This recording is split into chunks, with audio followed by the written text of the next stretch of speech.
এখন দেখবেন সুবর্ণবার্তা বিশেষ রিপোর্ট। সুবর্ণচর ধর্ষণ মামলায় বিবাদী পক্ষের হুমকির প্রতিবাদে সংবাদ সম্মেলন। নোয়াখালী সুবর্ণচর উপজেলার চরআমিনুল্লাহ ইউনিয়নের ৯ নং ওয়ার্ড নোয়াপাড়া গ্রামের কামাল বাজার সংলগ্ন আব্দুল আলীর পুত্র মামলার আসামি জহিরুল ইসলামের পরিবার কর্তৃক হুমকির প্রতিবাদে সংবাদ সম্মেলন করেছে ভুক্তভোগী এক নারী। আজ বৃহস্পতিবার ১৫ জানুয়ারি দুপুরে সুবর্ণচর উপজেলা প্রেস ক্লাব কার্যালয়ে এ সংবাদ সম্মেলন করেন ভুক্তভোগী নারী ইয়ানুর বেগম।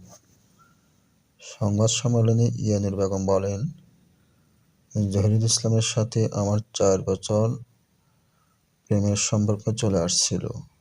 সে বিয়ের প্রলোভন দেখিয়ে আমার সাথে একাধিকবার শারীরিক সম্পর্ক গড়ে তোলে। বিভিন্ন সময় ব্যবসার কথা বলে নগদ ৪,৬৫,০০০ টাকা ও ২ ভরি স্বর্ণ আত্মসাৎ করে। এরপর থেকে জহির আমাকে ভয়ভীতি দেখান এবং কাউকে এ ঘটনা বললে আমাকে মেরে ফেলবেন বলে হুমকি প্রদান করেন। পরে আত্মীয়স্বজনদের পরামর্শে চর্যাপদ থানায় জহিরের বিরুদ্ধে নারী ও শিশু নির্যাতন দমন আইনে মামলা করি। মামলা করার পর তার লোকজন আমাকে মেরে ফেলার জন্য ভয়ভীতি দেখিয়ে আসছেন এবং মামলা তুলে নেওয়ার জন্য চাপ প্রয়োগ করছেন। আমি ভয়ে নানা জায়গায় আত্মগোপন করে আছি। জহির বর্তমানে নোয়াখালী জেলা কারাগারে আছেন। তিনি আরও জানান, জহির লোকজনের ভয়ে আমার বৃদ্ধ মা-বাবা ও পরিবারের সদস্যরা অসহায় হয়ে পড়ছেন। তার লোকজন প্রভাব বিস্তার করে আমার দায়ের করা মামলাটি ভিন্ন খাতে প্রভাবিত করার চেষ্টা চালাচ্ছে। আমি জহিরের স্ত্রী হিসেবে স্বীকৃতি চাই। এ বিষয়ে আমি প্রশাসনের দৃষ্টি আকর্ষণ করছি।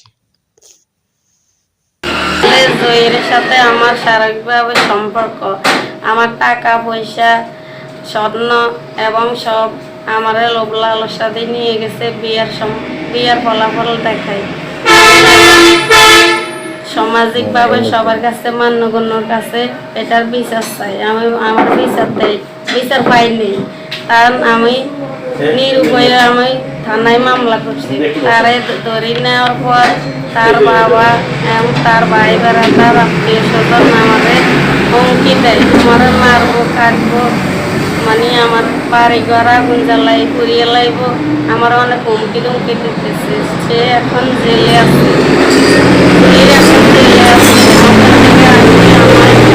জামিনে আসলে আমায় হুমকি ধুমকি অনেক কিছু করতে পারে।